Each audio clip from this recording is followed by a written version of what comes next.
موجم کبیر کے اندر امام طبرانی نے اس بات کو لکھا.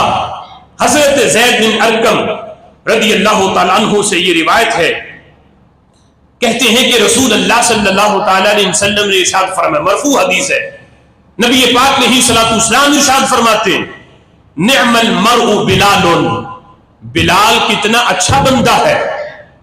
اب تصور کرو نا کہ ایک ہے صحابی ہونا، ایک ہے مؤذن رسول ہونا، بلال رسول ہونا، پھر خود میرے محبوب اپنی زبان سے یہ کہے بلال کتنا اچھا انسان ہے.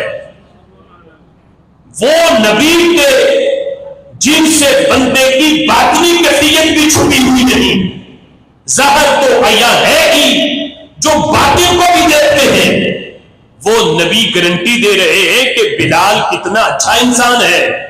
اور آگے فرمایا بلال کی دنیا میں تو یہ شان ہے ہی، قیامت کے دن بلال کا مقام یہ ہوگا سید المؤذنین یوم القیامہ.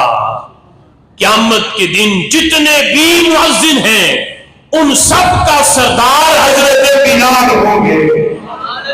قیامت تک جس نے پوری دنیا کے اندر، پوری روئے زمین پہ جہاں جہاں اذان پڑی ہے، وہ سارے لشکر کے ساتھ حضرت بلال کی سرداری میں میدان معاشر کے اندر جمع ہوں گے، اور حضرت بلال سب کی کمانڈ کر رہے ہوں گے. اس مؤذنین کے لشکر کو، مؤذنین کی جماعت کو کی سرداری جس ہستی کے پاس ہوگی، فرمایا وہ حضرت بلال ہے.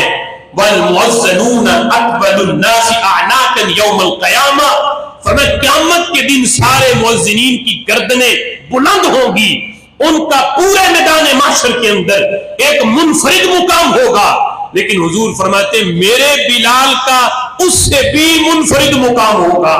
وَيُؤْتَى بِلَالٌ بِنَاقَةٍ مِّن نُوقِ الْجَنَّةِ فَيَرْكَبُهَا، سارے مؤذنین پیدل چل رہے ہوں گے، میرا بلال میدان معاشر میں پیدل نہیں آئے گا، اسے ایڈوانس میں ہی جنت کی اونٹنی دے دی جائے گی، وہ جنت کی اونٹنی پہ بیٹھ کے میدان معاشر میں داخل ہوگا.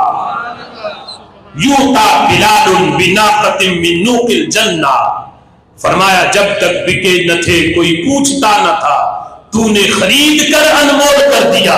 وہ بلال جسے کوئی غلام بنانے کے لیے تیار نہیں ہوتا تھا، غلامی یہ رسول نے اتنا نوازا ہے کہ میرے آقا فرماتے ہیں میدان معاشر میں بھی بلال ایسے نہیں آئیں گے، بقیہ سارے پیدل چل کے آئیں گے، بلال جنت کی اونٹنی پہ بیٹھ کے آئیں گے.